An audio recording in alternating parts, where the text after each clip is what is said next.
1 Samuel chapter 29. David sent back from battle. Now the Philistines mustered all their armies at Aphek, while the Israelites were camping by the spring in Jezreel. As the Philistine lords were proceeding ahead of their hundreds and thousands, David and his men were bringing up the rear with Achish. Then the Philistine commander said, "What are these Hebrews doing here?" Achish said to the Philistine commanders, "No, that's David, servant of Israel's king Saul. He's been with me today for over a year, and I have not found any fault in him since the day he defected to me until now." But the Philistine commanders got angry with him, and the Philistine commander said to him, "Make this man go back to his place you assigned him. He must not go down with us to the battle, or in the battle he might become our adversary.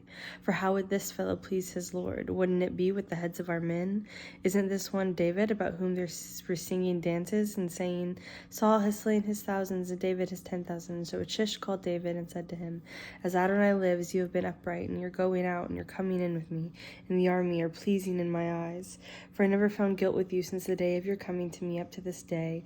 However, the other lords do not approve of you. So now turn around and go back in peace, and you won't be doing anything to displease the Philistine lords."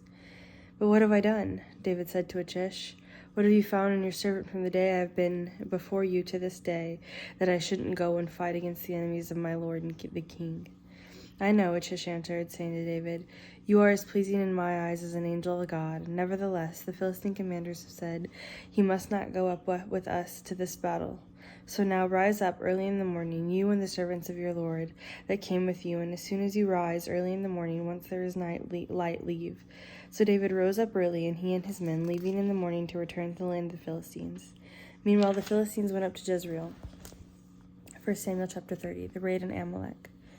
Now it came to pass, when David and his men returned to Ziklag on the third day, that the Amalekites had made a raid on the Negev and on Ziklag, and had attacked Ziklag and burned it with fire, taking the woman in it captive, young and old, without killing anyone, but carried them off as they went their way. So when David and his men came to town, behold, it was burned with fire, and their wives, their sons, and their daughters had been taken captives. Then David and the troops with him lifted up their voice and wept until there was no more strength in them to weep. Even David's 2 wives were taken captive, Ahinoam of Jezreel and Abigail of Carmel, Nabal's widow. So David was in a serious bind, for the troops were calling for his stoning. For all his troops were bitter of soul, every man for his sons and his daughters. But David strengthened himself in Adonai his God. Then David said to Abiathar the Kohen, son of Ahimelech, "Please bring me in the ephod." So Abiathar brought the ephod to David. David inquired of Adonai, saying, "Should I pursue after this raiding band? Shall I overtake them?" He answered them, "Pursue, for you will surely overtake, and you will surely rescue." So David went, he and the 600 men with him, and came to the Wadi Bezor, where those left behind remained. For 200 men stayed behind, because they were too exhausted to cross the Wadi Bezor.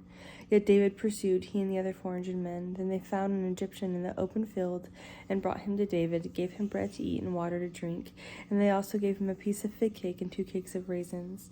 When he had eaten, his spirit came back to him, for he had eaten no bread and drunk no water for 3 days and 3 nights. Then David asked him, "To whom do you belong? Where are you from?" "I am a young Egyptian, the slave of an Amalekite," he said.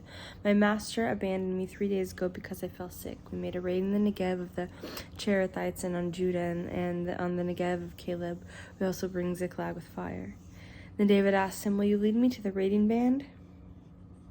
To this raiding band? Swear to me by God that you won't kill me or deliver me into my master's hands." He said, "And I will lead you to this marauding band." So he led him down, and behold, they were scattered over all the area, eating, drinking, and feasting, because of all the great spoil they had taken from the land of the Philistines and from the land of Judah. David attacked them from the twilight until the evening of the next day. None of them escaped except 400 young men who rode on camels and fled. So David recovered all that the Amalekites had taken and rescued his 2 wives. There was nothing of theirs missing, whether young or old, sons or daughters, spoils, or anything else that had been carried off. David recovered everything. David took all the flocks and all the herd that they had driven ahead of their other cattle, so they said, "This is David's spoil." When David reached the 200 men who had been too exhausted to follow David and were left at Wadi Bezor, they came out to meet David and to meet the men with him. So David approached these people and greeted them. But all the wicked men and worthless fellows among those who accompanied David said, "Because they did not accompany us, we shouldn't give them any of the spoil that we've recovered, except every man may take his wife and his children and leave. You must not do so, my brothers, with what Adonai has given us." David said, "It is he who has protected us and gave us into our hands the raiding band that attacked us. Who would listen to you in this matter? The share of him who went down to the battle is to be the same as that of him who remained by the baggage. They will share alike.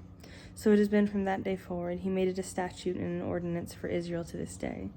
When David arrived at Ziklag, he sent some of the spoil to the elders of Judah to his friends, saying, Look, a blessing for you from the spoil of the enemies of Adonai. To those in Bethel, Ramoth Negev, Jatir, Arorer, Sifmath, Estemoa, Rakal, to those in the towns of the Jerahmeelite, to those in the towns of the Kenites, Hormah, Borashan, Athak, Hebron, and to those places where David and his men had roamed. 1 Samuel chapter 31. Saul killed on Mount Gilboa. Now the Philistines were fighting against Israel. Israel's men fled before the Philistines, and many fell slain on Mount Gilboa. The Philistines pressed hard after Saul and his sons, and the Philistines struck down Jonathan, Abinadab, and Malchishua, the sons of Saul. When the battle intensified against Saul, the archers hit him, so he was severely wounded by the archers. Then Saul said to his armor-bearer, Draw your sword and thrust me through it, or else these uncircumcised will come and thrust me through after torturing me. But his armor-bearer refused, for he was too afraid, so Saul took the sword and fell on it. When his armor-bearer saw that Saul was dead, he likewise fell on the sword and died with him. So Saul, his 3 sons, his armor-bearer, and all his men died together that same day. When the men of Israel who were on the other side of the valley and those across the Jordan saw that the men of Israel had fled and that Saul and his sons were dead, they abandoned the towns and fled, and the Philistines came and occupied them. It was the next day when the Philistines came to strip the slain that they found Saul and his 3 sons fallen on Mount Gilboa. So they cut off his head and stripped off his armor and sent them throughout the land of the Philistines to spread the good news to the house of their idols and to the people. And they put his armor in the house of Ashtaroth and fastened his body to the wall of Bethshan. And when the inhabitants of Jabesh-Gilead heard what the Philistines had done to Saul, all their valiant men set out and walked all night, and took the body of Saul and the bodies of his sons from the wall of Bethshan, then went to Jabesh and burned them there. They took their bones and buried them under the tamarisk tree in Jabesh, and fasted for 7 days.